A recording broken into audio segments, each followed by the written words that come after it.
Okay, we are live. Hi, this is William Ramsey. Welcome to William Ramsey Investigates. On today's show, I have two very special guests. One is a prior guest. His name is James Day. We've done two shows in the past. One was about his excellent book, which I recommend. The title of it is The Mad Bishops, The Hunt for Earl, Anglin, James, and His Assassin Brethren.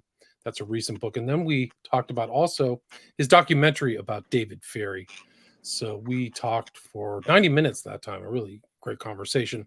So I'll put links to that in the show notes. But then I'm also following James on his Medium page, and he published an article titled JFK, a Rockefeller Conspiracy.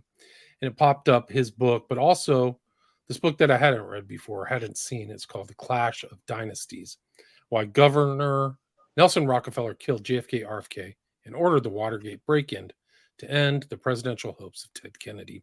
And the author is Richard James DeSocio, DeSocio. And fortunately, they're both here joining me on a live show to talk about this book and their kind of research. And James kind of going to co-host with me. So welcome to the show, both James and Richard. Glad to be here. Awesome. So for people, maybe I know that James, my audience knows James, but maybe James, you could do a little bio about your background, and then we can hand it off to Richard and talk about his book, Clash of Dynasties. Oh, it sounds good, William. And it's nice to see Richard. This is the first time I'm meeting Richard, but I have spoken with him. We've texted, we've emailed, phone calls. So I'm originally from Cleveland, Ohio, as Rockefeller territory, as I'm sure we'll get into. And I've been doing the JFK research only for about a couple of years. I did a book for Trine Day, which William mentioned, called The Mad Bishops, which kind of focused on the David Ferry angle and the New Orleans angle. And from there, a whole bunch of different connections came aboard. But one thing that kept showing up on, let's say, like on my Amazon kind of recommended list was this book that we're seeing here, Clash of Dynasties. And eventually I needed to pull the trigger on this because throughout my research, Nelson Rockefeller kept showing up and showing up and showing up. And then I find that this book does the whole thing. I mean, it's a mammoth, awesome book, and I really recommend everybody to go out and read it. And it's very accessible and devour it like I did. So I was able to connect with Richard, and we started to have a back and forth. And so maybe this might be a good opportunity to pitch over to Richard. And Richard, you know. Great. So, Richard, maybe people who haven't heard your name, talk about your background. I know you've written this book, Clash of Dynasties. You had another book called Rockefellerocracy. Yeah. Maybe you can talk about your background. Your YouTube channel also has on-site kind of video of some of the places. Rockefeller places that are in your book. And how they Maybe you can talk about that. And how they connected to JFK assassination. Well, my story began, my trip to this book began November 22nd, 1963. Okay, I'm dating myself now. I was in school, fourth grade. A student comes in with a transistor radio saying the president's been shot. All right. Well, you know the rest of the story. We were all let out of school. We went home with adults, everybody shocked and saddened in disbelief. And we're basically all gathered around TV sets and radios. And now Oswald's been arrested. And then it came out over the news that they had apprehended a man in New Orleans. Okay. And it was looking like this is going to turn out to this big, broad conspiracy. And then a few minutes later, the news came back and said, oh, no, this man has been cleared. Well, I was 10 years old at the time. I thought that was extremely suspicious. Well, let's go forward 20 years, 1984. I was on a radio dial, going up and down the radio dial, looking for something to listen to. And I bumped into this author speaking about a book he had just written. The author was Robert Blake. He well known, worked with the Justice Department. Bobby Kennedy was his boss, and he had written the book, The Plot to Kill the President. And I said, wow. And he was talking about this man in New Orleans, David Ferry. And I go, wow, that's a flashback to when I was a kid 20 years ago. I had to run out and get this book. So I read that book whetted my appetite, and it doesn't solve the crime, but it stimulates your curiosity. And I read book after book after book going on for years. Well, also in 1984, at the same time, I started this Kennedy assassination research thing. I was laid off from a job in Illinois. I was living in Illinois at the time. So I went to the Illinois unemployment office to sign for a check. And I get there, I arrive there, and there's a line of people stretching out the front door, down the front sidewalk, down the back side of the building, all the way to the back of the building. I'm going, what the heck is going on with our economy here? Well, a lot of those people were laid off from manufacturing jobs. They had either closed, outsourced, or whatever, shuttered, whatever. So I started thinking about the economy. My background in school was in economics and finance. So I'm thinking about the economy. I'm doing research. I'm reading. I'm studying. I'm analyzing. And I wrote this book here, 93. I published a book 10 years later called The Elements of Economic, Why the American Living Standard is Falling. It's primarily, did you get a look at it? It's not available. It's not readily available. And it primarily focuses on the decline of our manufacturing sector. And I use my hometown of Auburn, New York, as a microcosm of it. Well, anyways, so in preparing this book, I wanted to study about the titans of industry. Ford, Carnegie, Vanderbilt. These are the people who built this industrial powerhouse that now is being shuttered up. So I wanted to study about these folks. And of course, I studied who else but John Rockefeller. Okay, now I got two worlds going that I think are two passions going I think are totally separate. And I noticed in studying about the Rockefellers, names that connect with the Rockefellers were popping up in the story about the JFK assassination. So little did I know that these two interests of mine would fuse together, and I would end up publishing multiple books. And of course, the Warren Commission, John McCloy was on the Warren Commission. He was the top lawyer for the Rockefeller family. So anyways, that's kind of how I came to this 40-year-long journey. Right. So, I mean, it's tied into that whole area, the Rockefellers, manufacturing. And your book really starts out and goes back through that history, the beginnings of the dynasty, the dynastic kind of rise of the Rockefellers, in not just, it started out in oil, but can you talk about some of their contacts, their family, the original, maybe for people who don't know, the five sons of Junior, well, right? There was So five John sons. Jr. Yeah. There was Nelson Rockefeller. He was not the oldest, but he was the most ambitious, and he was a problem child for his father.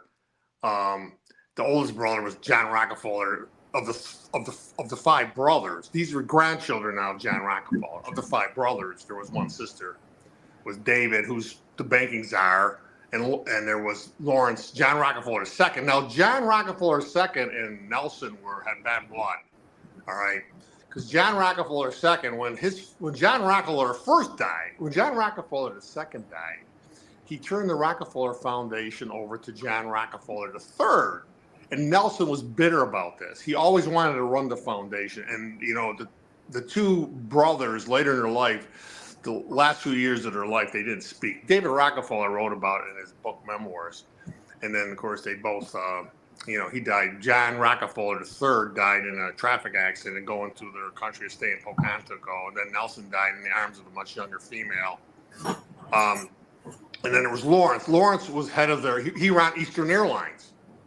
Lawrence was very close with Nelson. And David Ferry was a pilot for Eastern Airlines. Eastern Airlines was headquartered in 10 Rockefeller Plaza. And see how it all starts to connect back to them in every case. And then there was Winthrop, who was the governor of Arkansas and ran the Rose Law Firm. The Rose Law Firm, which connects to Hillary Clinton. They handle the foundations of Winthrop Rockefeller. Winthrop, he was his father's favorite son. He went to Arizona and bulldozed the top of Gene Pettit Mountain, put up a jet runway, and he ruled Arkansas. And he created an economic miracle out there. I think connected Walmart, Tyson Foods, all these corporations, I think, go back to the efforts of Winter Rockefeller, and so and Hillary Clinton was on the board of Walmart's. See, and she was also Hillary Clinton was on the board of the Children's Defense League, which was started by the Rockefellers. So she's definitely a Rockefeller, definitely a Rockefeller board member of the Rockefellerocracy. So well, the rumor is that Bill is actually Winthrop's illegitimate child. Have you ever heard that? Yeah, I've heard that. I don't necessarily buy that. No, well, his parentage is unknown because his dad, Blythe, is not his dad, and Clinton. Yeah, you put it right. Anyway, so there's 5 kids, Arkansas, but their tendrils don't just land in oil, right? So they moved. They moved into so many every sector. They moved into every sector. John Rockefeller took the principles of monopoly building, which is basically taking smaller family-owned corporations and merging into giant multinational conglomerates. And they took that principle, and this is supply economics, where you control the supply so you can control the price. And they went into banking. They went into steel making. U.S. Steel was formed by John Rockefeller. They met in December 1900 to form U.S. Steel, but he hid his shares in a proxy name. So the Rockefeller family will deny that, although his son was chairman of the board, had to resign when he got caught passing a bribe to a United States congressman. They went to every sector, railroads, big in railroads, because the history of Rockefeller ties with the railroads. You know, it goes back to he was getting rebates. He went to New York, met with Vanderbilt, and they were getting rebates, and they were getting, well, this was pretty much more not so much about conspiracy and collusion. This is more about volume discounting back in the days. Well, William, let me cut in here. I think this is a good opportunity for you to give us a little bit about how this is about like the 1% of elite families, right? Can you kind of give us a little bit of what you mean by Rockefellerocracy and how this kind of stems back farther than certainly the 20th century? Absolutely. You know, they set up a mechanism of wealth and control that rules this country as today. And what they did was, with their great wealth, they took over the old families. They moved into basically the heart of Wall Street, 26 Broadway. They set up their headquarters there, and they were basically, when you're at the head of this economic pyramid, that's what they do. And they were taking over the wealth of these old families. The Chase Bank, the Rockefeller Chase Bank, has the biggest trust department in the world. Some of those trusts, go back 4 centuries. And we talked on the phone, and I corresponded about the old families, the Astors, the Vanderbilts. You know, David Rockefeller wrote the land between 5th Avenue and 6th Avenue was the preserves of the Vanderbilt and Astors. Okay, well, and I mentioned to you about the Vanderbilt Theater and Clay Shaw. The 3 men indicted for the Kennedy assassination worked on 48th Street or connect to them. And Clay Shaw physically worked in the Vanderbilt Theater, which was owned by the Rockefellers at the time. They were making commercials for NBC. Well, see, that's another network, empire they control, broadcast. All your broadcast comes out of Rockefeller Center. And book publishing. Texas School Book Depository. Well, you showed the picture. Okay, you got Simon & Schuster, and across the street right across the street of 6th Avenue is McGraw-Hill. And there's the door right there, McGraw-Hill. Okay, would people know that those books are published in Rockefeller Center? They wouldn't know. No. And this is where I'm trying to bring this out. All the lines go back to Rockefeller Center, and then they control U.S. Steel, and also the Rockefellers control the textile world. Okay, how's that possible? Because all our clothes are made from what? Petroleum. And the Celanese Corporation was headquartered in Rockefeller Center on 6th Avenue, next to McGraw-Hill, next to Exam Building, next to Time Life. Time Life was their magazine publishing. Very successful magazine back in the day. Can you hold that up again, Richard? Please, can you hold that up, please? If you open this cover, it'll say Rockefeller Center, published in Rockefeller Center. I don't know if I'm doing this right. That's good. On the cover of Life magazine, owned and controlled by Rockefeller. And that's a younger Nelson, right? Yeah. That's when he had a government post. He only needed that as a deferment from military action. Right, but Nelson was kind of like the most extroverted and active of the five brothers. Would you like the leader? Would you agree with that? Correct. John Rockefeller II, they were very, they were not outgoing. They were more, I don't know the word to use, but John Rockefeller, more reserved. Like I think the father, very reserved. John, had like 3 nervous breakdowns. He didn't do well under the pressure of being the son of John D. So the Rockefellers on 54th Street, if you go there, there's a building that Rockefellers owned all of 54th Street. That's where Nelson died. That's where they had the family home. But there's a building there. The name was a Dr. Starr, and he was the Rockefeller neurologist. And anytime the Rockefellers had a breakdown, he'd run across the street to the Rockefeller 9-story mansion and treat the family members, whoever they were. And David Rockefeller once wrote, "Boy, you wouldn't want to grow up in that house." I guess it's not easy being the wealthiest people the most powerful people on the planet. I guess it comes with its pains. I imagine. I mean, can you talk like so they're networked all through corporate America. Can you talk about their foundation, the kind of philanthropy? This is how they control. This is how they control the world today as we speak. They invented income tax. 1913. In 1913, they created the Federal Reserve Bank. They created Nelson Rockefeller's uncle, Nelson Eldridge, wrote the 13th Amendment to impose unconstitutionally income tax. Why is it unconstitutional? Because we don't have to tell the government how much money we make according to the Fifth Amendment. But they put it through as a tax the rich thing, and they made out like it was voluntary. Well, tell the IRS you don't want a voluntary to pay your taxes, see what happens. Okay, and then they started. So when they set up the Rockefeller Foundation, was the first 501c3. They never gave anything away. They put the money they transferred their funds to a tax-exempt foundation. All right, these foundations grow exponentially because they don't pay no taxes. If you go back in the history of the rich families, most of the wealth in this country was held in a few families, and every generation got richer because the money was snowballing. Now, because of income taxes, the only thing that snowballs are the 501c3s.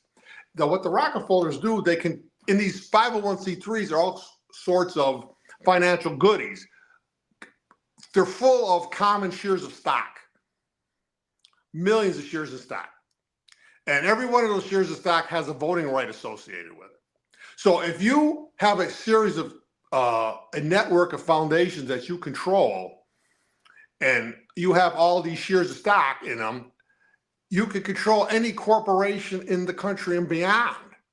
So if you work in concert, and they do, in secrecy and in concert with all these other foundations, and there's 20 foundations that meet at Pocantico, which I believe is the capital of the cabal, the New World Order, which was the Rockefeller country estate in Pocantico.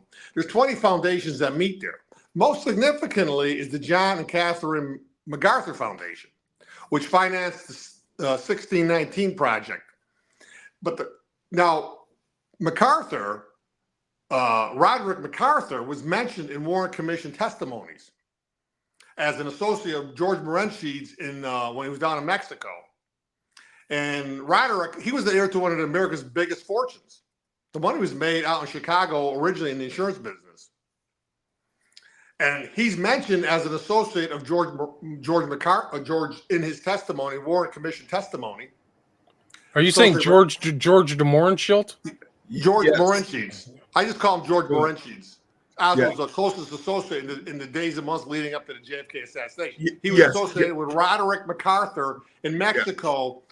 Okay, Roderick MacArthur, the MacArthur Foundation is run out of the backyard of the Rockefeller estate in Pocantico. They meet at they call it the conference center / coach barn. That's what it was. It was a big old coach barn, and they converted it to a conference center. They also have they call it the Playhouse, which was built by Nelson Rockefeller because Nelson Rockefeller kicked his brothers out of the main house, and he ruled as the lord of the manor there.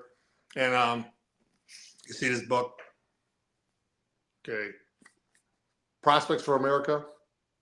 Right, you mentioned that in your book. You mentioned that book in your book. It's run by the Rockefeller Brothers Fund, which run Pocantico today. They run the coach barn.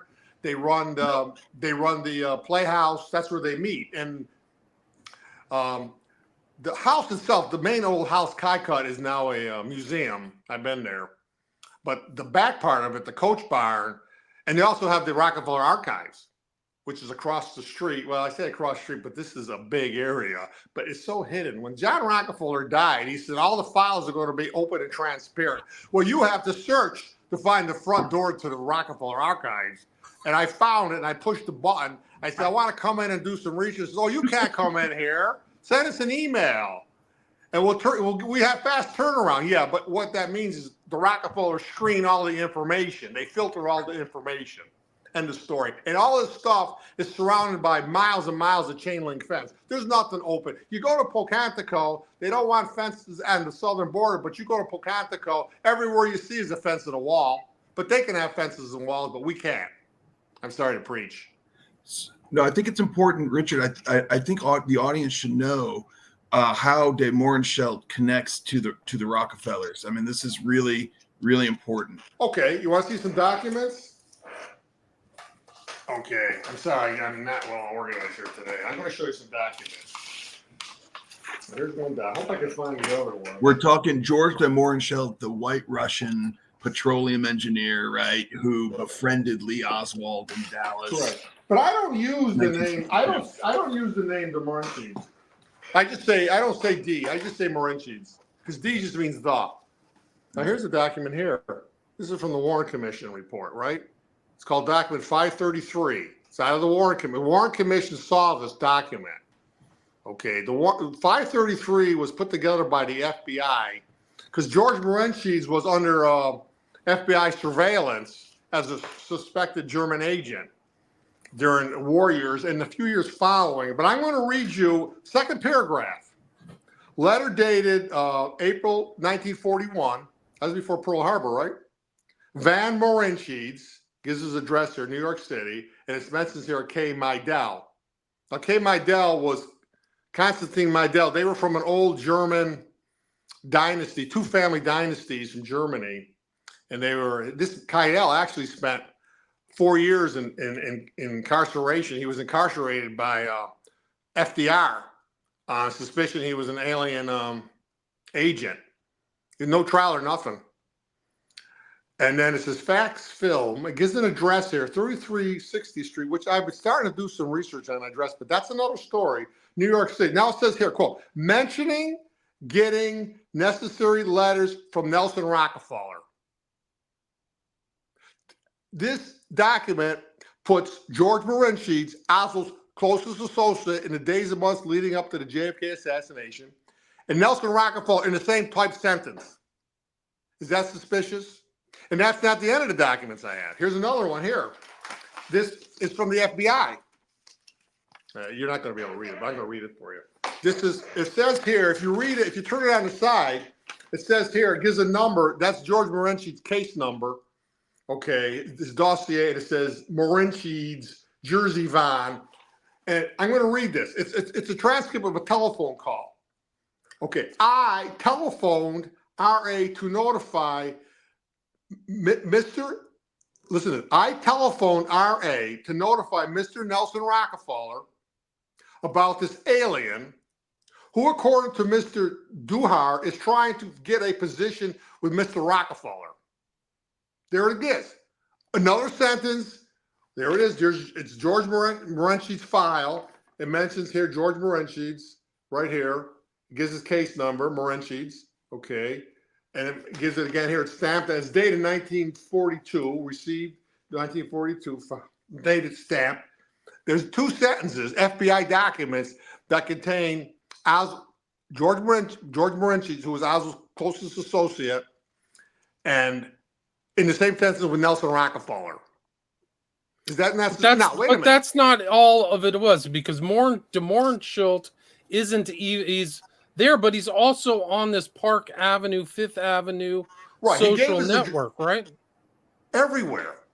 If you look at, I've studied 200 documents in the Warren Commission report, type documents. All right. There's like 35,000 type documents in the Warren, at least. I've only spent my years at 200. Okay. Every name in those 200 documents, it's George Morency's testimony before the Warren Commission, and it's document 533, which is also known as the Freeney Report, which was a summary of FBI documents they had on George. He gives his address right off the bat, 750 Park. Well, who lived at 740 Park? Nelson Rockefeller's father, John Rockefeller II. He lived there in a 26-room penthouse, which is now, I think, owned by Charlie Koch and Steven Schwartzman. And I wanted to show you something here. But I think it's important to show that DeMorenschild is part of that social nexus. That Well, he's part of the right-wing well, oil, that he was in business with George H.W. Bush, as roommate from Yale, Hooker, right? Well, he was partners with Edward Hooker. There was Hooker and DeMorenchild. Now, their office in New York City was on the corner of 157, 1 East 57. I've done video tours there. 1 East 57th Street, which is on a corner building. It's the back entrance. Now, across the street is Bergdorf Goodman. Okay, this is how these people tie in with the old families. But Bergdorf Goodman was the store that was the massive mansion of Cornelius Vanderbilt II on the corner. It's called Billionaires Row today. It always was Billionaires Row. It's on the corner. It was demolished. This was the richest intersection in the world, shopping district in the world. Tiffany Diamonds is on the other corner, and Trump Tower is right alongside of Tiffany Diamonds. It's all the labels. You find the finest labels in the world. They're right there around that street corners. And that Vanderbilt, then again, I keep talking about the Vanderbilts. The Rockefellers took over their wealth. And these people, the Vanderbilts, this is how they tie in. Because they owned, back in the day, they owned acres and acres of Manhattan real estate. So any corporation, all those high-rise buildings that you see in the skyline of New York City are paying rent to these old families. They're all on leased land, most of them. It goes back to the Vanderbilts and the Astors and the Schuyler's and the Stuyvesants and the Rensselaers. They owned all that land back when it was a wilderness. They acquired it. Goes on and on and on. So that's why they tie it to the story, because you cannot build on New York City unless you go back to these old families. And every penny of that money goes into their pockets. And it's all run by trusts. And Cornelius Vanderbilt II, who was Anderson Cooper's great-grandfather, was right across from DeMorenschild's office. Now, the Hookers are a very wealthy dynasty, but they were a New England dynasty. And J.P. Morgan, Pierpont, they're Hookers.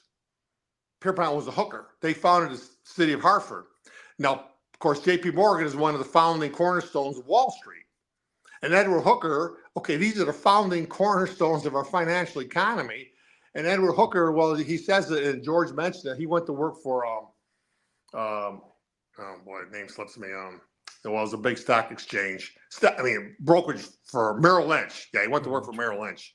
Well, that ties into the history of, Ronald Reagan and Dan Reagan, but I don't need to get into that now. So Merrill Lynch, you got 26 Broadway, which was Standard Oil, and there's a church on the corner. Then you come around, you got the New York Stock Exchange. Then you cross that, and you got the House of Morgan. And this is the financial footprint of our economic. That's how big these hookers were. But they were New England dynasty. J.P. Morgan brought them into New York, and they went right into the heart of Wall Street. Okay, Richard, can I just jump in, William, if that's okay? I want to quote you from your book, and I want to get your thoughts here.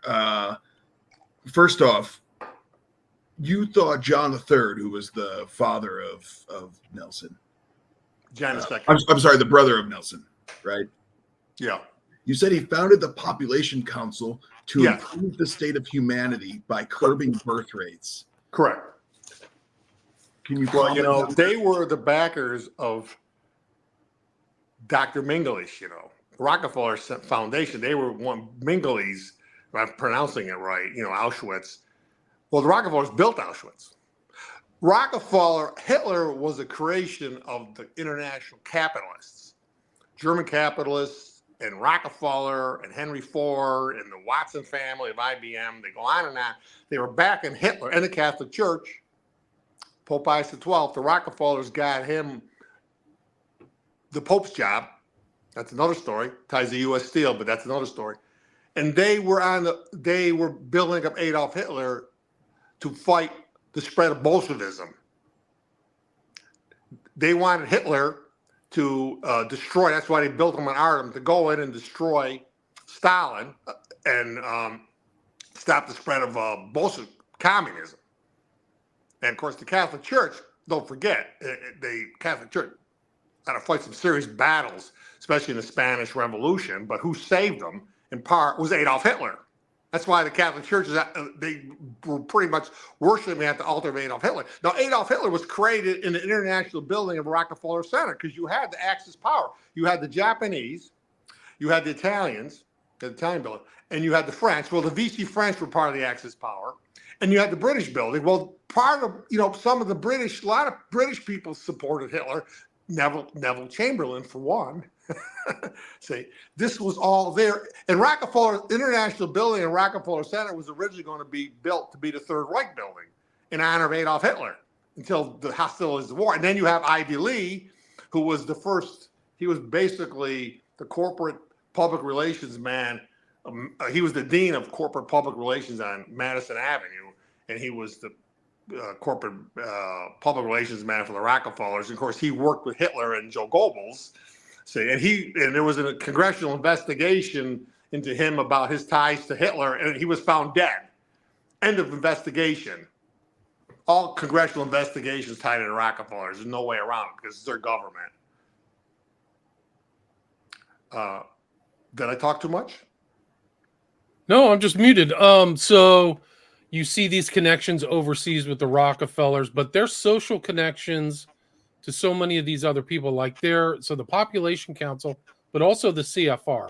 So they're organizing can you talk about Kissinger and Nelson? Yeah, well, Rockefeller? Kissinger, there's no doubt in my mind, was principally involved in killing JFK as, under orders of Nelson Rockefeller.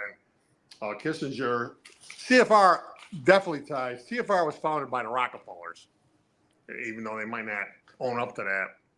And one of their first co-founders was a man named John Davis, who I think ran for president one time, but he was also a Rockefeller Foundation trustee. But he actually he's related to Cyrus Vance. We go on. Cyrus Vance was a big trilateralist,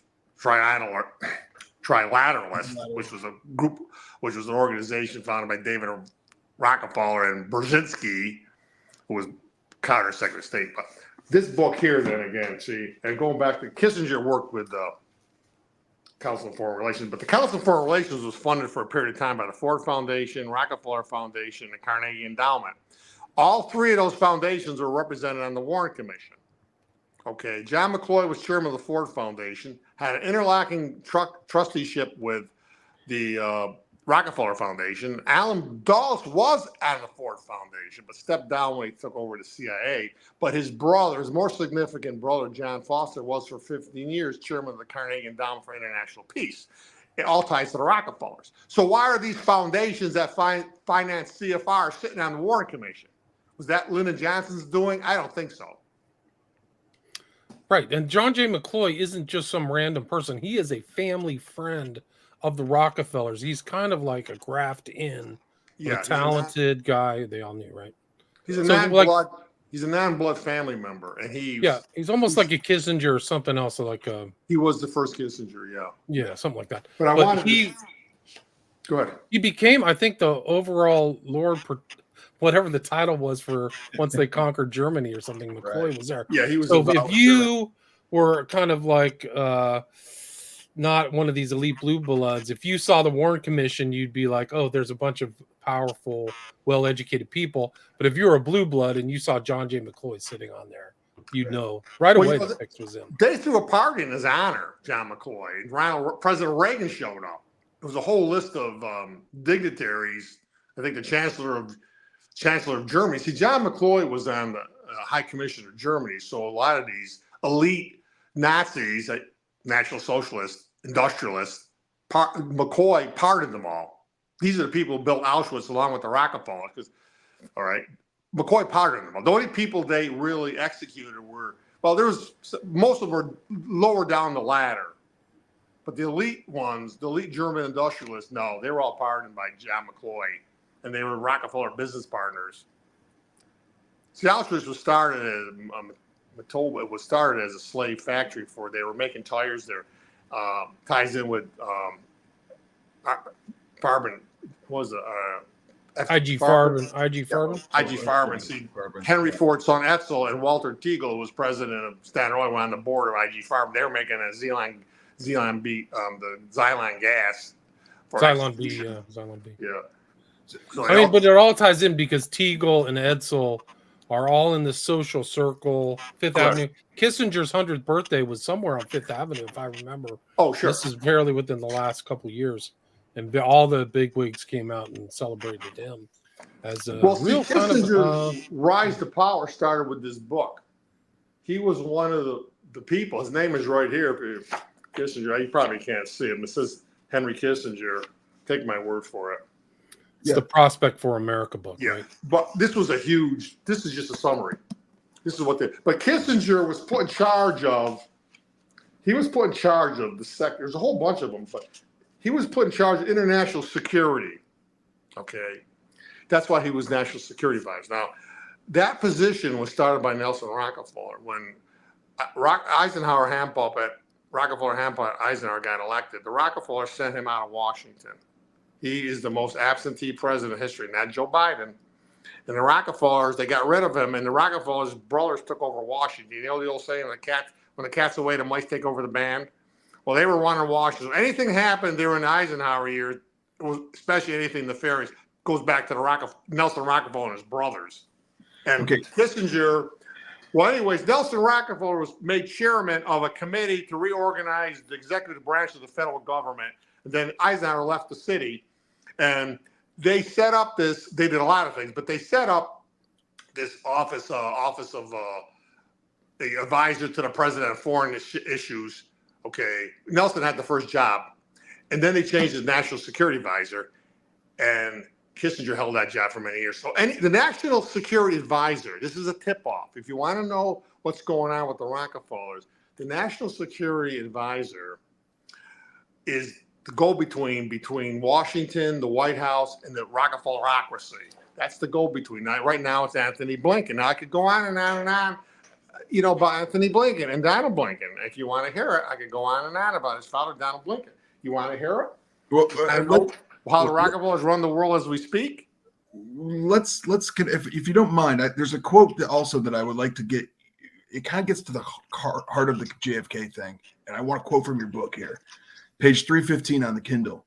You write, in destroying the Kennedys, Nelson was not only seeking to feed his megalomania for the White House, but to end the Kennedy threat, seeking to unearth, expose, and prosecute the deep underground Standard Oil conspiracy. What is that? Well, the conspiracy when in 1913, when they set up the Rockefeller Foundation, and they did this in response to the Federal Reserve, when the Supreme Court, the so-called breakup, which was a breakup in name. And what the Rockefellers did, these people are not going to surrender. You don't become the richest people in the world by surrendering. They put their wealth into this network of foundations, okay? Well, what happened was, somewhere around 1961, and I know this through the writings of Emanuel Josephson, that Nelson Rockefeller got caught using Rockefeller Foundation money to run for president, run for governor. So there was an issue with the IRS, and the Kennedys were going to prosecute the Rockefellers, because what happened in 1962, Nelson Rockefeller got reelected as the governor of New York State. And all of a sudden, he became he was the leading Republican candidate. He would have ran against Kennedy. Okay.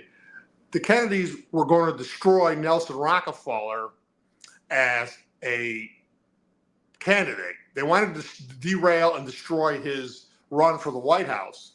And they were going to prosecute Rockefeller and his IRS violations. And but the Rockefeller, the other secret world of the Rockefeller is another reason why. But Rockefeller, he announced his candidacy for the White House in October 9th of 1963, 6 weeks before the JFK assassination. And he was the leading Republican candidate. So wouldn't he have the motive to kill JFK?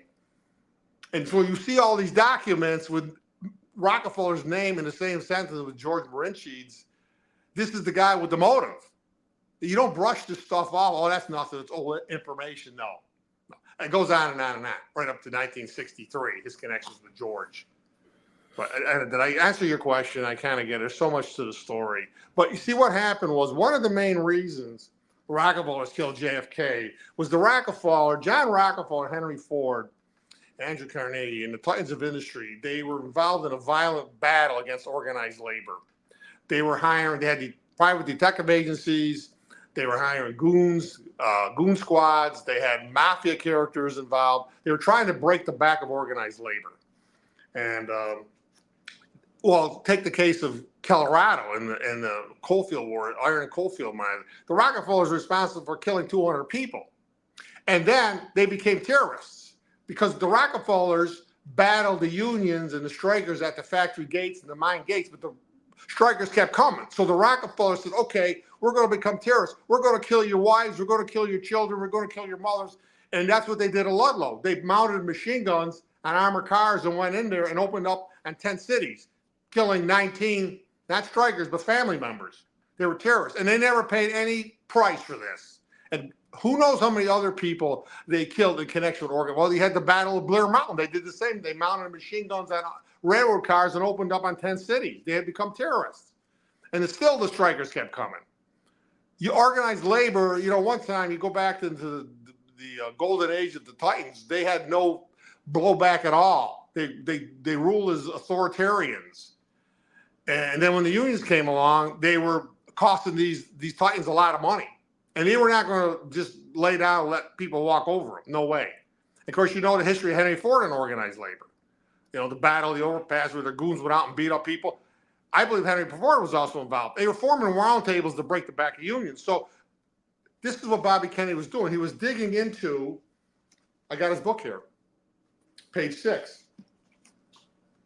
He was digging What's the title of the book? The Enemies Within. I'm sorry, The Enemy Within. Yeah. Published by civilian Bobby Kennedy before he was Attorney General. All right, this was a bestseller. And it says here, talked about this. Actually, he didn't tell you, but he was working for the Army McCarthy hearings, See, this Senate Permanent Subcommittee on Intelligence, investigations, he said in 1956, in 1955, the Democrats took control. Well, who was running it before the Democrats took control? Joseph McCarthy, the Republican. And the Republicans were backing the industrialists, and they were backing the gangsters because the gangsters were breaking the unions. And they went after the Republicans, went after who? Communists. Because the communists were partnered with the unions.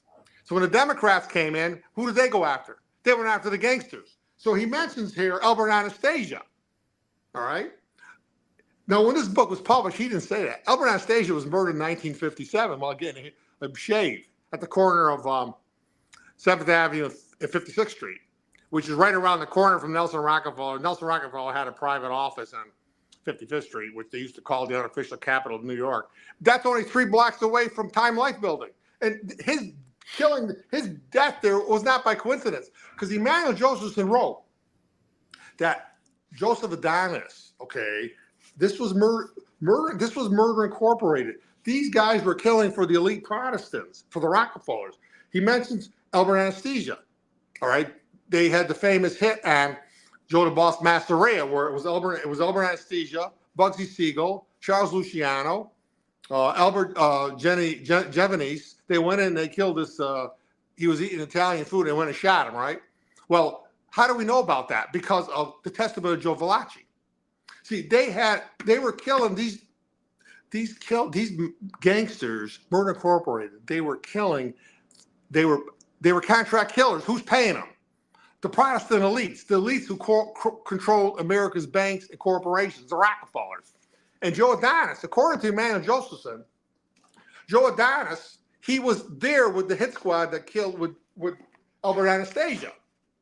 And we only know this because Bobby Kennedy was getting Joe Valachi to talk. See, these things were buried in secrecy. Well, not quite secrecy. They were went without punishment. They were not secret. When they would kill somebody, they were broadcasted to the world that they killed somebody, and they were never punished. Okay, Joe Adonis, who was with Albert Anastasia, who was killed in '57, assassinated. According to Emmanuel Josephson, who was a Rockefeller muckraker, that he was walking the construction site when the Rockefellers were building 30 Rockefeller Plaza and threatening workers. Now, here's a guy with a massive reputation. Was anyone going to stand up to him? This is what the Rockefellers are doing, and how easy it was for them to do that. And it's like Bobby was getting these songbirds to speak, and the Rockefellers were losing sleep at night. So these people's testimony could have set the Rockefellers for pretty. You also have the testimony of Rellis. They threw him out of the building. He was in a hospital like on the 10th floor, and they flipped him right out of the building. He was under police protection. He tied in with Murder Incorporated too. They were silencing these people from talking, but if you go up the chain of command, it goes to the Rockefellers and the elite Protestants who controlled the banks and the manufacturing and the corporation, which are all centered in Rockefeller Center and Wall Street. And these gangsters were killing for them, Henry Ford included. Yeah. That's why they killed the Kennedys. Plus, they had their ongoing criminal empires that they couldn't operate with the Kennedys in the White House. That's another story. Yeah, Richard, I think we need to highlight too also Nelson Rockefeller and just first off, how extensive he was. I mean, he came in as a young guy to FDR's, put him in place as the office coordinator, Inter-American Affairs. Okay, very important because the whole Caribbean and Cuba and Latin America, the characters from whom emerge in the gun running, anti-Castro Cuban exiles, that sort of thing, stem from a lot of it from the Inter-American Affairs web. Okay. And you can mention that because I think a lot of people think CIA. Well, let's talk about that. A lot of people think CIA when we're thinking about these things, but no one thinks about the Office of Inter-American Affairs. And that was a pretty intelligent apparatus, high-level apparatus, correct? Right. What was going on in World War II? Detroit was the arsenal of defense, making the tanks and the planes and the bombs. Rockefeller Center was the arsenal of espionage. It was ground center of World War II espionage. And Rockefeller's president of the center. And then he had this title, Office of Coordinator of International Inter-American Affairs, which was an intelligence operation operating in Central Latin America. But you also had in the International Building Rockefeller Center, you had the Office of Strategic Service run by William Donovan, and you also had in the International Building Rockefeller Center, you had the FBI Special Investigative Unit, and these were all clandestine operations. All this is going on when Nelson Rockefeller's president of the center. Now, people who connect the JFK assassination to the CIA, they don't realize most of these people, like Allen Dulles, worked at Rockefeller Center under orders of Nelson Rockefeller during the war. They were war colleagues. And then Truman, after the war, he merged all three of those operations together to become the Central Intelligence Agency. See, that's the connection with the CIA. It's really was their wartime connections more than anything. But the Rockefellers continue to rule the executive branch anyways. Like Allen Dulles, the best example. Allen Dulles worked out of OSS, worked out of Rockefeller Center for with the OSS. And Donovan, all these people. Right, it's all the connections. And then the rumor is that Clay Shaw was in the OSS as well, right? So he had intel he was intel affiliated. Yes, Clay Shaw worked in Rockefeller Center. He worked at the Vanderbilt Theater, which was owned by eventually was owned by the Rockefellers.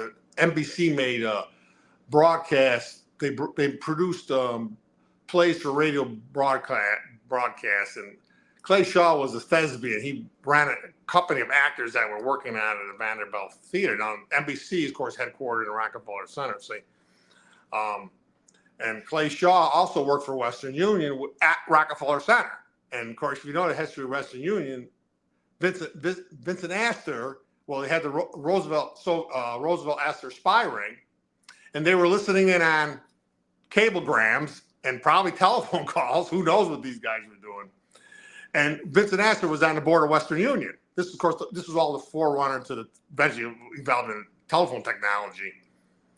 And Clay Shaw he was a young aspiring executive of Western Union when Vincent Astor was on the board. Also, Percy Rockefeller in his day was on the board of directors of Western Union. And then he also worked over on across from it's right on the corner of, it's right across from the New York City Library. I went to the address, 475. He worked for some kind of agency that booked speakers. And I went to the address, which is right next to the Astor Bank. It's no longer the Astor Bank, but the name is still on the building.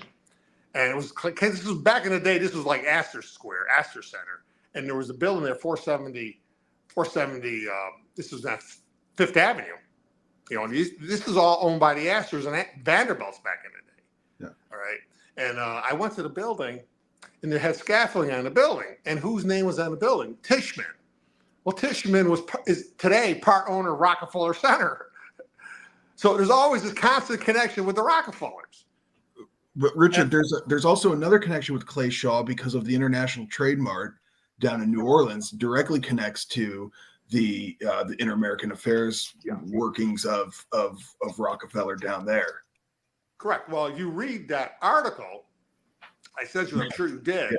Yeah. They said Mr. Higgins came out. They talked about Nelson Rockefeller being head of it's the OCIAA. All right, he was head of this wartime organization, which was spy organization, which had he had 1,500 people working for him. It was big, all financed by the taxpayers. And it said in this article, the history of the Trade Mart, it said Mr. Higgins, they talked about Nelson Rockefeller being the coordinator. And then he talked about Mr. Higgins came out of Nelson Rockefeller's office. See, they're dispatching their agents. This was the history of the Trade Mart in New Orleans. Well, it's famous because Oswald was photographed and filmed in front of that building, passing out pro-Castro. I think he was being paraded. Pro-Castro literature, and they got in a scuffle there with some anti-Castro Cubans, who some people believe was Ted Cruz's father, and I would not disagree with that. Okay, that's another story. These people are low level now. And then they mentioned Hal Boggs was the first secretary for the Trade Mart, and he was on the Warren Commission. Okay. And of course, you know, he disappeared in a plane incident in Alaska. They still haven't found his body. And then his wife ran for his office. I believe he was a senator or congressman. We could Google that. And he ran for. His wife took a seat. She ran for a seat, and his seat was when she ran. Donald his name was Ensign. His father Alfonso. Ensign was the father. He wrote the article, and Donald was the son. He roomed at Yale with George Herbert Walker, and Donald ran when Hal Boggs ran for office. Hal Boggs' wife ran and took his seat, won his seat. I'll put that in quotes. Won his seat. Donald Ensign was her campaign manager, and then it goes on to then it mentions Clay Shaw. A couple pages later starts talking about Clay Shaw. And Clay Shaw, during World War II, he worked for French intelligence. I don't know what he did. We don't know. But he was decorated by the French government in a big ceremony. I saw pictures of it. They set up a grandstand. They had all these high officials. I don't know what he did. It had to be something significant. Yeah. To receive that kind of attention. The son of Hale Boggs was also on the board of Eastern Airlines, correct? Which was David Ferry's employer until 1961. There's not one person in this story that doesn't tie to the Rockefellers. Not one. Somehow it's to their banks, the Rockefeller Center, to their wartime spy organizations. Yeah. So when people talk about the CIA is run by the Rockefeller. It started in the Rockefeller Center. It was run by Nelson Rockefeller. It's not the CIA telling the Rockefellers what to do. It's the other way around. Richard, tell people about also the Michael Payne connection with Rockefeller. Well, Michael Payne is, first of all, a descendant of a signatory to the Declaration of Independence. These were the power structure elite. Now, they were Boston-based. They were Boston Brahmins. He's a direct descendant of Robert Treat Payne, who signed the Declaration of Independence. And Payne, of course, I talk more about his mother, Ruth, not to be confused with his wife. His mother was Ruth Forbes Payne Young. Now, Michael Payne is a cousin to John Forbes Carey. They go back to Boston history, 1776. They're a prominent family that married him with the Forbes. And he is like a fifth, well, I'm not really sure, fifth cousin to Michael Payne. Oh, now he's Skull and Bones. Okay. All right. Now, the Bushes are Skull and Bones. Okay. Well, Forbes ran for president. He was Skull and Bones. He ran against Bush, who was Skull and Bones. What does that mean? That Skull and Bones is going to win the White House no matter who wins or loses, correct? And Michael Payne, the Payne family, it was his home, and they provided Oswald with a safe house on the eve of the Kennedy assassination where rifles were stored, or a rifle was stored, supposedly Oswald's Manica Carcano, and his mother was a Forbes, and they also tied to the wartime story of Allen Dulles. Allen Dulles' mistress was a woman named Mary Bancroft, who ties to the history of McGraw-Hill. Because Mary Bancroft's father founded the Dow Jones Industrial Average. It was a very successful, very watched, it was a news reporting agency that rated corporations and reported on stocks and all that. And the Rockefellers wanted control of that. And Michael Payne's mother was throwing all these ritzy parties for Mary Crawford in the Upper East Side where the Rockefellers all live. I'm sure that stuff was all financed by the Chase Bank. See, and the Rockefellers wanted to take over McGraw-Hill. Then again, you showed the picture. Because they wanted to get control of the Dow Jones Industrial. Mary Bancroft was the sole heir to a fortune.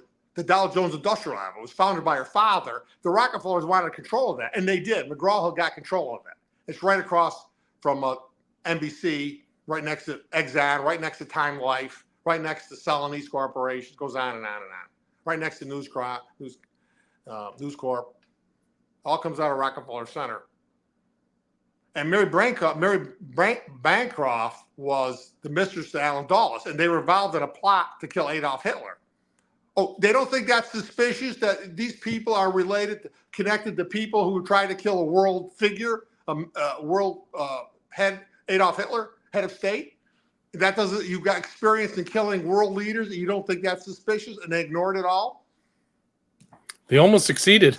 I mean, just for happenstance, like it was weird. Like they moved the meeting to an open air facility, and somebody moved the bomb away from Hitler, so he barely survived. But they almost succeeded. But also, I believe Mary Bancroft, I might double check this, had an affair with Henry Luce.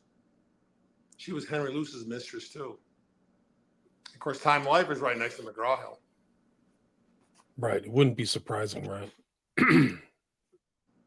But also, maybe we can mention now, you mentioned in your book, the Dennett book, Thy Will Be Done, because it traces really Nelson Rockefeller, and his sphere of influence wasn't just kind of around Fifth Avenue or New York. The family apportioned him his oversight of the entirety of South America. So he had a huge ranch that you mentioned in your book, the size of his ranch and his influence in Brazil and all kinds of shenanigans. I think the CIA overthrew the Brazilian government 57 or 58. Like there's just, and we can talk about Pinochet 73, but a lot of that stuff, Nelson Rockefeller was around, right? All that. And of course, the big one is the assassination of Allende in Chile. But mentioning a ranch, I'll get back to Allende, but the ranch, they had 4 ranches. They had a ranch in Brazil, which was 1.2 million acres. And they had one in Venezuela, which was 22,000 acres. And they had others. I don't know all. The one in Brazil, the Rockefellers also, as part of their, one of their sectors that they control is beef production. And their partner in the ranch was Richard Clyburn, he was a congressman from Texas. He has a 100,000 acre ranch in Texas, and Nelson Rockefeller had a 6,000 acre ranch adjacent to it. How do I know that? Because Joe Persico used to go there. He was Nelson Rockefeller's speechwriter. And And Lyndon Johnson was the legal aid, the congressional aid for Richard Clyburn. These are very wealthy people. And Clyburn was partnered with the Rockefellers in their beef production. Now that ties into Winthrop Rockefeller and Winrock Farms in Arkansas. They were also producing beef and also breeding prize bulls for breeding, which is very significant. Yeah, they created their own they created their own breed of cattle. They like mixed Indian cattle and American cattle to make something more resilient to Texas climate. Yeah. The Rockefellers are huge in Latin America, headed up by Nelson Rockefeller, and they were responsible for a lot of deaths. They had even what do they call it? The day of the I can't even think about it now. They would kill 60,000 people. They had Operation Condor. Yeah, Operation Condor. They had to sweep through Latin America. These are all headed up. Of course, Allende was the big issue, was the big one, because Allende nationalized the copper mines. There's this massive copper mine. See, the Rockefellers controlled the world copper oligarchy, more so John Rockefeller's brother was William Rockefeller. They controlled the massive copper mine. I think it was called the Guggenheim Pit or something like that. It was just which gigantic. Yeah, the one that's in Chile. Yes, that was the biggest one. The Rockefellers had a world conglomerate of copper mines. See, when the Rockefellers go in a sector, they seek to control all the competitors, so they can control the supply and then set the price. So by Allende nationalizing those mines, that broke their handle on the world copper prices. But it goes back to Butte, Montana, and Billings, Montana. That was their first big copper pit. Well, that supplied all the copper for the industrial revolution. Then they went down into South America. Chile has a big copper reserves. Now this ties to Henry Kissinger. When Kissinger and Nixon were running a murder incorporated out of the White House, and they were going down there, and they assassinated that General Schmidt, because Schmidt was instrumental in Allende. He was a general down there, and instrumental in Allende taking over down there. And Allende was also threatening to take over, nationalize the Chase Bank down there. The Rockefellers didn't care, but it always goes back to them because they have the motive. Of course, Watergate Hunt was tied in with that Dita Beard story and all that with IT&T and Allende and the copper and Chile and all that stuff. Or was that the Allende was 1973. It's easy to remember because it was the first 9/11. It was September 11th, 1973. Yeah, Kissinger and Nixon were running a murder incorporated out of the White House. And this is kind of sorry to interrupt, but this is kind of an interesting picture on the cover of Colby and Dennett's book, because you can see Nelson Rockefeller just over the left shoulder of Truman, kind of like a puppeteer or something like that, like overseeing this whole thing. But over a picture of the globe, and somewhat telling, just visually telling. It's a great book. I've interviewed Dennett. So great interview. Everyone should watch that interview, by the way. That's fantastic. It's from April. And he was secretary. So Nelson, I think at this point, is Assistant Secretary of State. So this guy. So Richard, tell me. America. Okay, so people are gonna say, I'm thinking like people like say my age or younger. They're like, I don't what? He's not president, right? So how do you put this in the perspective of like the 99% who are just paying their gas? They're paying the Rockefellers for the gas. They're paying their credit card to Chase Manhattan. I mean, we're peons to them, right? So what is, first off, can we do anything about it? I think we need to have the whole story, and that stopped with the CIA. Was the CIA, why do they want to kill an American president? They don't have the motive. The Rockefellers have a motive because they have an empire to protect, and they had to protect their lives because Bobby Kennedy could have prosecuted them. Okay, they had the motive. And these are the giants. They control the oligarchies. They control broadcast. You go to Rockefeller Center when I set up my camera in front of the Exxon building, the steel oligarchy. They're oil oligarchies. Chase Bank branch office there, banking oligarchies, NBC, broadcast oligarchies, Simon & Schuster, book publishing oligarchies, Celanese Corporation, textile oligarchy, Time Life, publishing oligarchies. And around the corner, you have the birthplace of U.S. Steel, steel-making oligarchies. What oligarchy did little Alan Dulles own, or Lyndon Johnson, or J. Edgar Hoover? And plus, you got 50 acres of Manhattan real estate, the most valuable real estate in the world. You know, all their oligarchies. It goes on and on and on. How does that compare to little Alan Dulles or these little salaried CIA people? How does that compare? If you want to know who killed JFK, study everything you can about the Rockefellers. And that's how I learned, through learning about the Rockefellers. How massive that. Now you have their foundation networks. Goes on and on and on and on. We don't know how many. David Rockefeller talked about the biggest 20. We don't know how many they own and control. They're 501c3s, which are tax exempt. That's why they keep getting bigger and bigger and bigger every year. I thought the Rockefellers gave their money away. No, they didn't give it away. There's more money there than ever before. They took it away from the trust busting, right? Like you said. That's the reason why they had all it was the Rockefeller conspiracy to kill JFK started with what the Rockefellers did. They set up a conspiracy of the foundations, and they used the Dulles brothers. They took various family members, the Dulles family, John Foster, and they sat them on multiple foundations. Then they took the Bundy family, William Bundy and Mac Bundy. Of course, Mac was the advisor to JFK, and Harvey Bundy, and they put them on a network of foundations. And Harvey Bundy took over for John Foster when he died of cancer. Harvey Bundy took over the Carnegie Endowment for International Peace. Then they had the Flexner brothers, Abraham Flexner. It was very famous in certain quarters. He was financing medical schools, so in the medical world, they knew his name. They feared his name. And he had two brothers, and they were all three of them on foundations. And then you have the Fosgate family. That ties in with the Rockefellers and Riverside Church, and there was a schism there between within the Baptist Church. It involved him and John Foster Dulles, and he had brothers too, and they were sitting them on these foundations. Interesting. When Nelson Rockefeller went for his confirmation, I'll put that in quotes. Okay, he said, "I'm going to put all my financial interest in a blind trust." Yeah, like the Rockefellers aren't going to know. Well, who did he put in charge? Who did he make trustee of his blind trust? William Bundy, Mac Bundy's brother. And William Bundy, of course, William Bundy married Dean Achenson's daughter. See, they were setting up this network. This was the conspiracy. It went from the Standard Oil boardroom into all these 501c foundations that work in concert and in secrecy to control the nation and beyond. That's why they have all this power. And then you take in the university foundations, like Harvard, $50 billion foundation. David Rockefeller was forever overseer of Harvard University, and JFK was too for a while.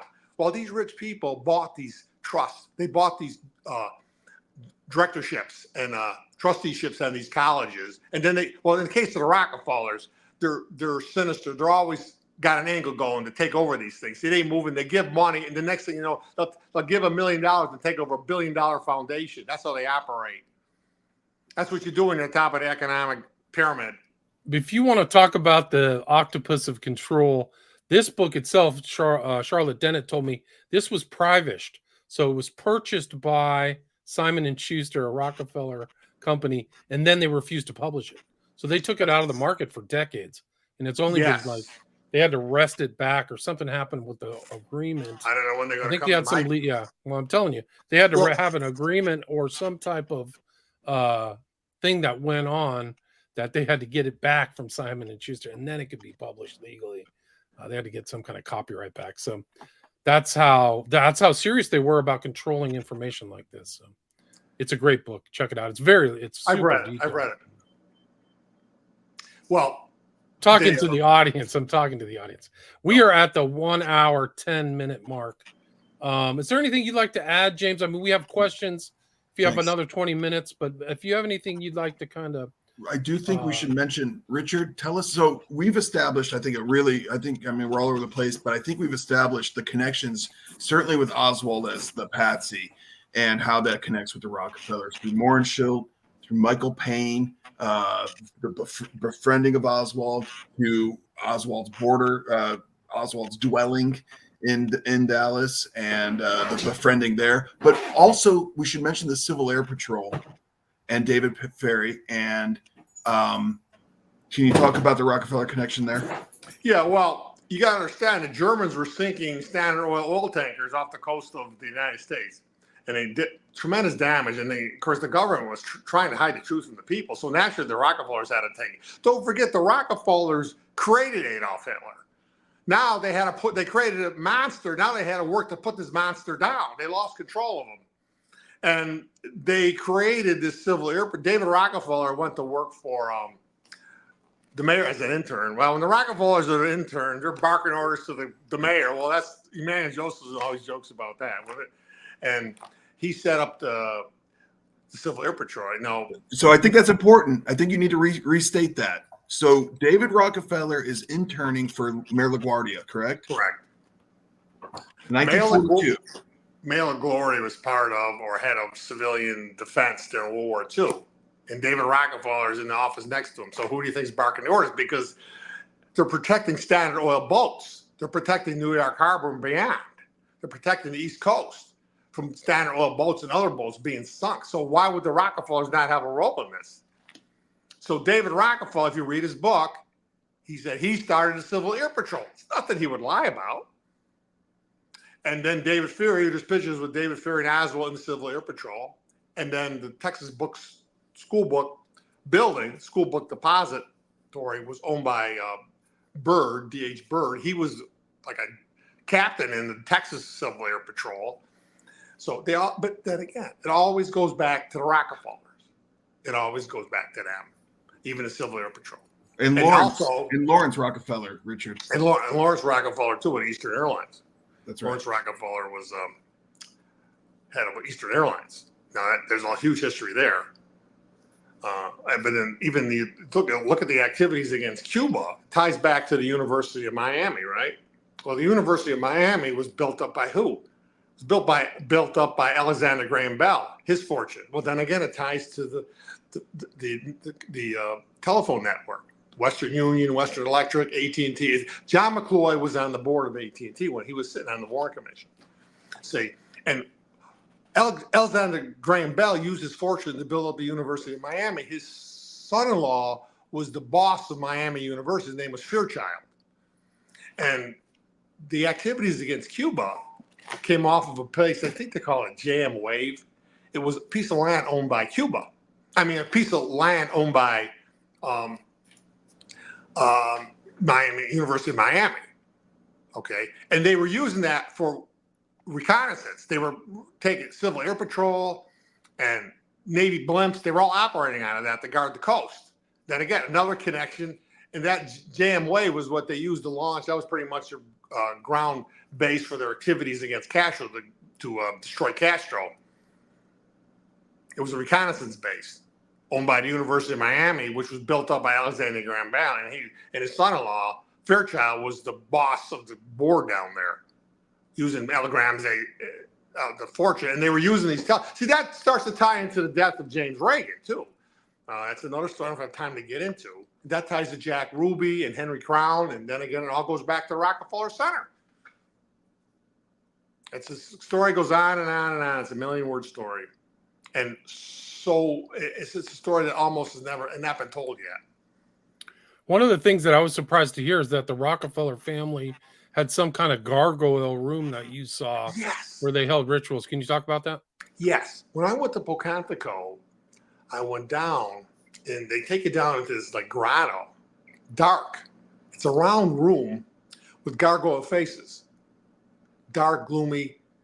What could that be for other than devil? And there's a big altar in the middle, other than devil, satanic services or devil worshiping. And of course, Nelson Rockefeller was a very close friend with Picasso. And I learned when I went to Montreal, spent a lot of time in Montreal. I went to one of his art displays at the Montreal Museum.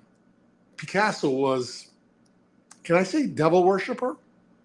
Picasso, he patterned his artwork after African art, African tribal art. Well, African tribal art, so much of it was what?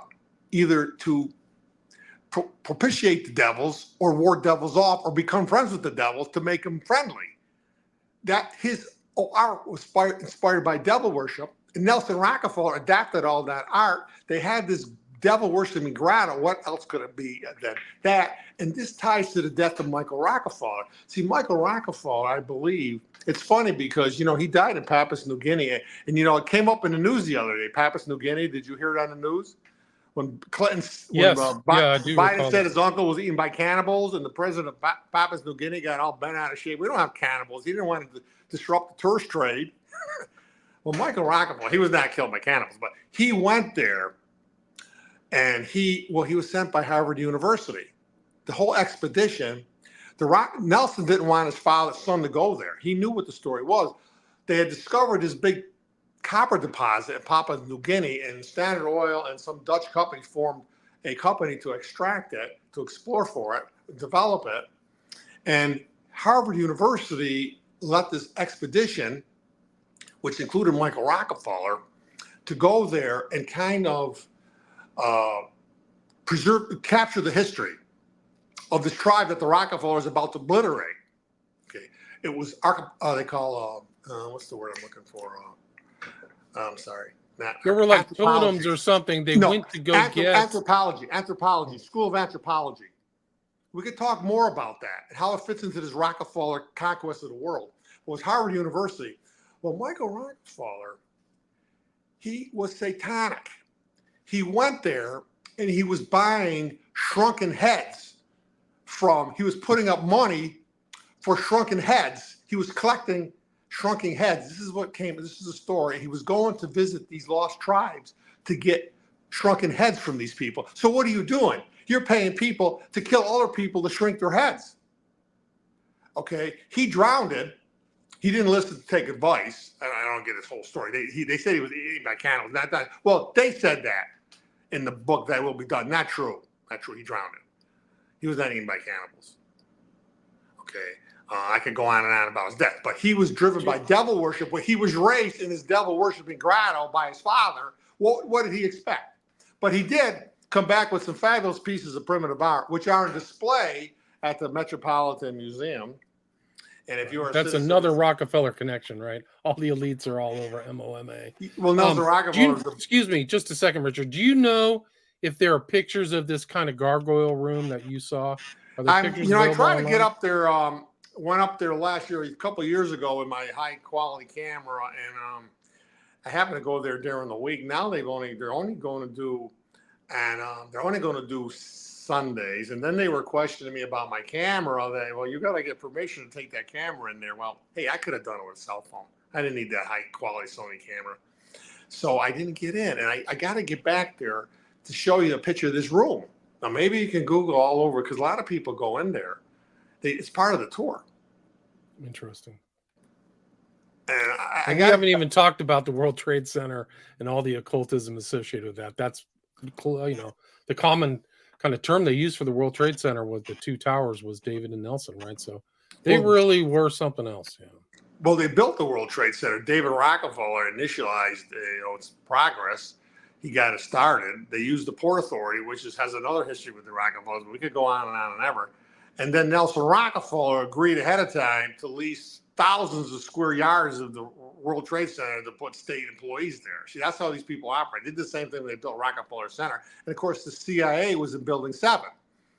Now that's their history going back. So they moved into the new quarters. It's a tie with the Rockefellers. Well, and Richard, I mean, that's the Port Authority of New York. Right. And what's the Trade Mart of New Orleans? I mean, that's the International House, and the Trade Mart is the Port of New Orleans. Right. So, I mean, there's that weird connection. You have two major catastrophes in United States history, which is the JFK assassination, right, and 9/11. Yeah. And both of them have a kind of a Port Authority connection. Absolutely. Which points to a Rockefeller connection. But we talked briefly about 9/11, and you kind of, your take on the story is terrorists, basically. Yeah. Yes. That somebody proposed an idea. I think it was a student from Oswego University said it was controlled demolition, where the floors are going bam, bam, bam. But that's because they were the one floor was given away from the weight of the other floor coming down.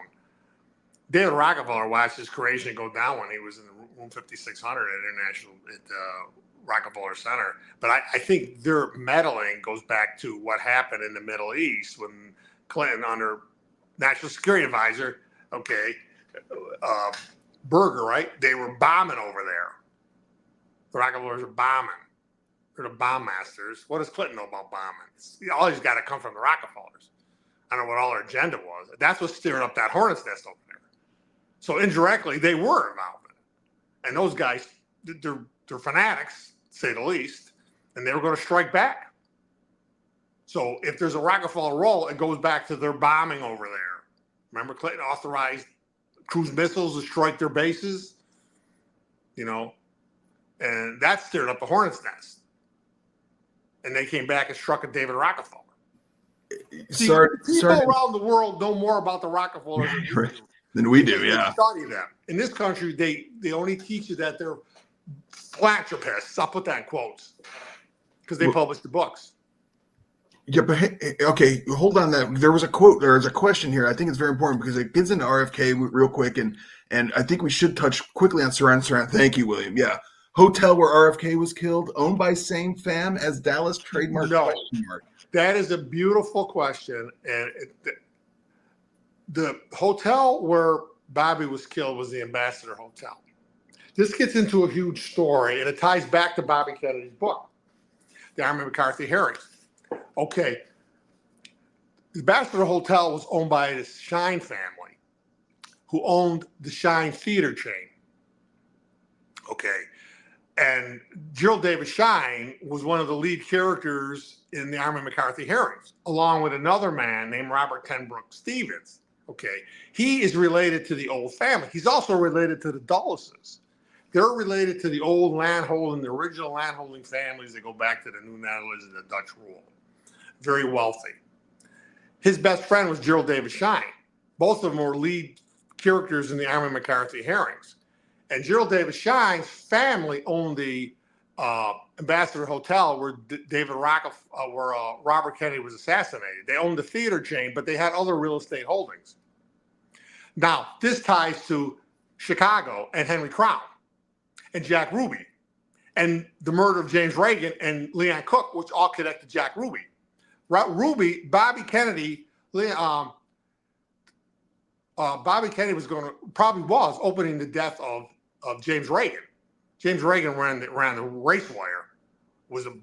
He paid the biggest telephone bill in the country. See, that goes back to the telephone company. That's how big this enterprise was.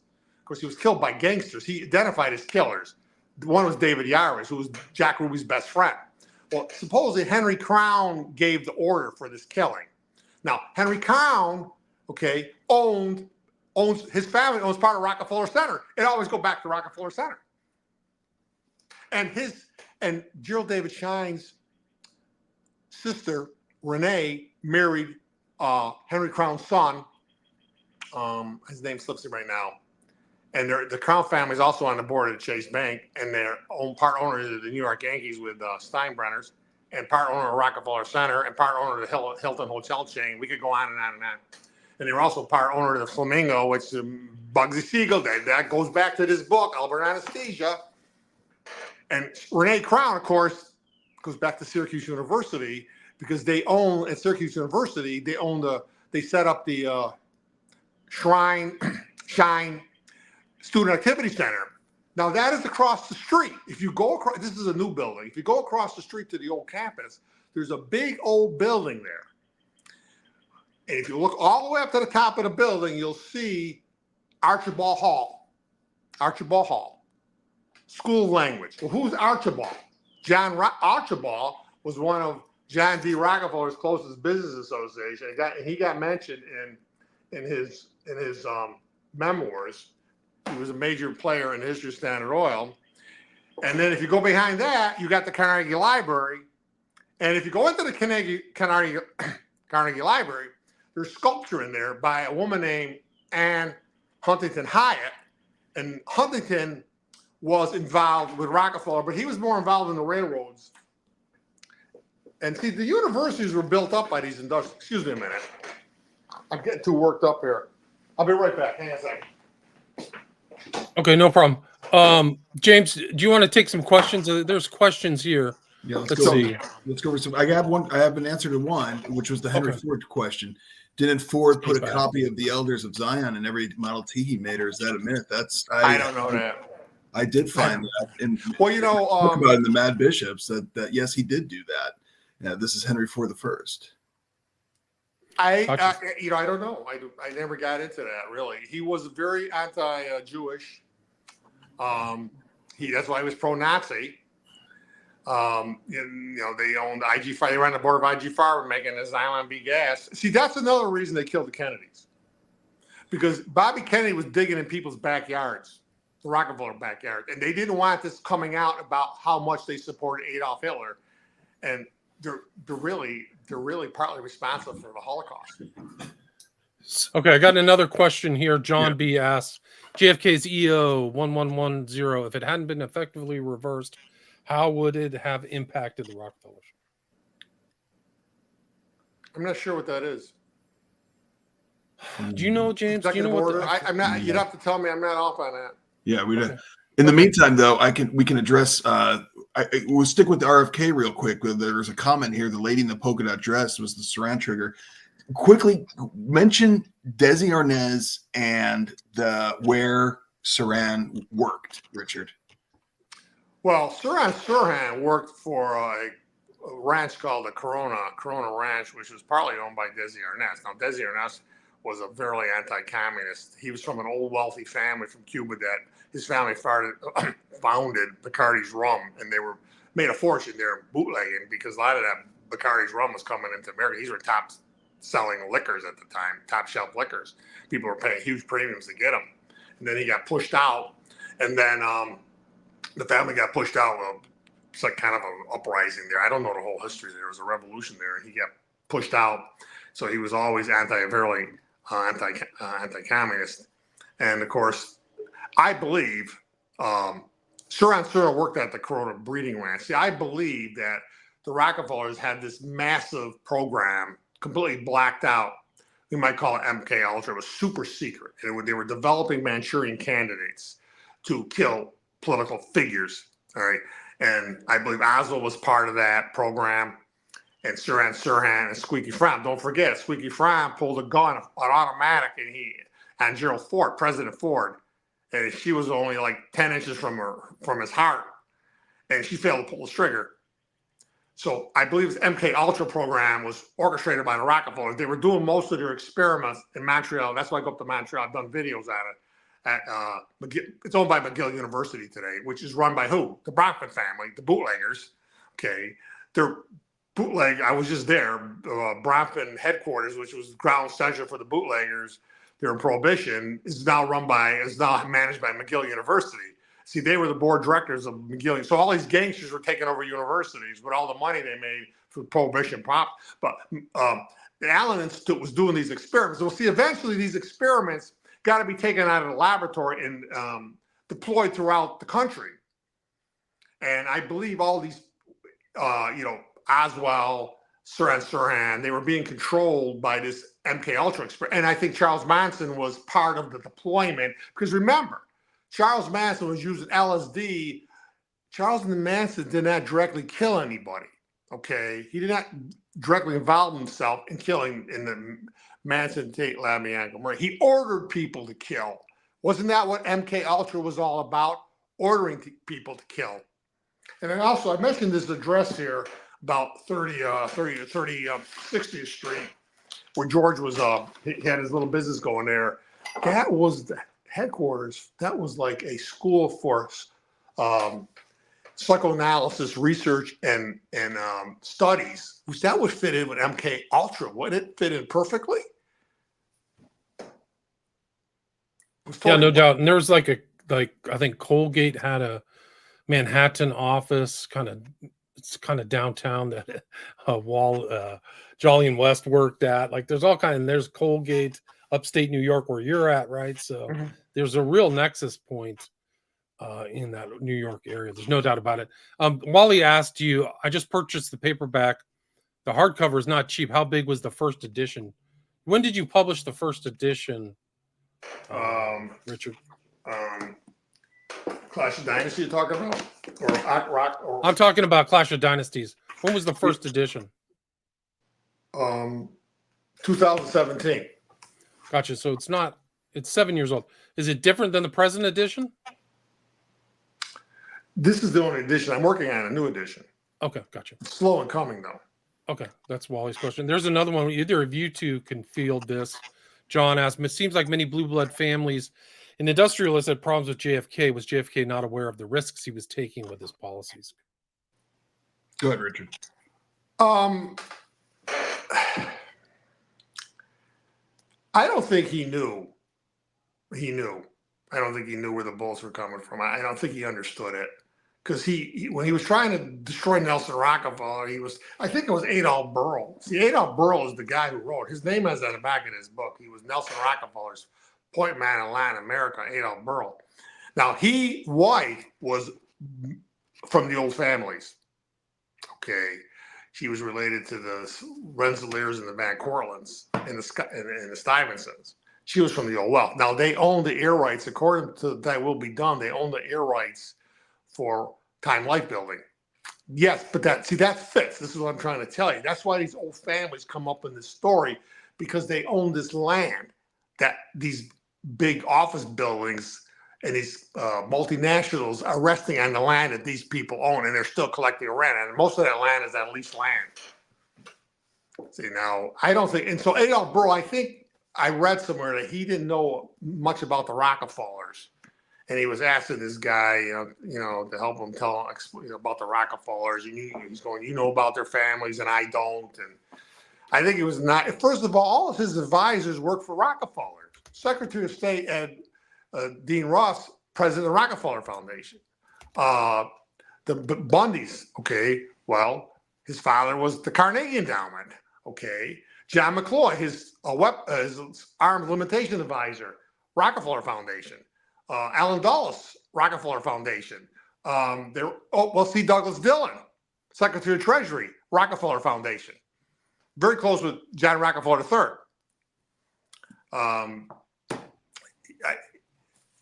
I think what he did, what JFK did, he bought into this book. And they tell me, I'm sorry I can't seem to get this centered, but they tell me that the term New Frontier was taken out of this book. And I've only read 50 pages, only because of lack of time. But actually, but Rockefellers have written many books, and every one should be read, except for the Warren Commission report. And did I lose my place there? But No, I'm listening.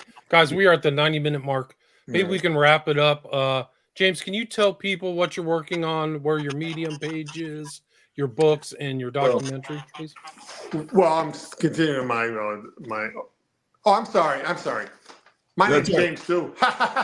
Yeah, that's right. Well, no, folks, I would just go to jamesfday.medium.com and take a look at some new articles. There was one on Rocky IV that came out yesterday, and there's links to the books on that site as well. Great. So you can check that out. I'll put a link to that, the book, your documentary, and your Medium. And then, Richard, we are at kind of the 90-minute mark. Why don't you wrap it up? Tell people where they can find your book and how you can be contacted if anybody has any other additional questions. Best way to contact me is on Richard James DeSocio at Gmail. I do have a web page out there, Richard James DeSocio. There's a lot of information out there. I don't update it a lot because I'm so busy with so many other things. I'm working on an update to Clash of Dynasty. It's slow in coming, though. I'm only one human being. This Rockefeller story is massive, but I'm focusing more and more, starting with a focus on the enemy within, and the published words of Robert Kennedy. And I've learned a lot since 2017, and everything points to the Rockefellers. And people have sent me information, so I'm being educated by the reading public. But I really want to stress we need to educate, put everybody on the same path, and all these authors and research point them towards the Rockefeller front door, and that come up with false prophets like Robert Kennedy Jr.'s doing. Bob Kennedy Jr.'s doing. Point yourself right at the Rockefeller front door. There's nobody else gave this order. That's some low-level salaried bureaucrats, not in any way.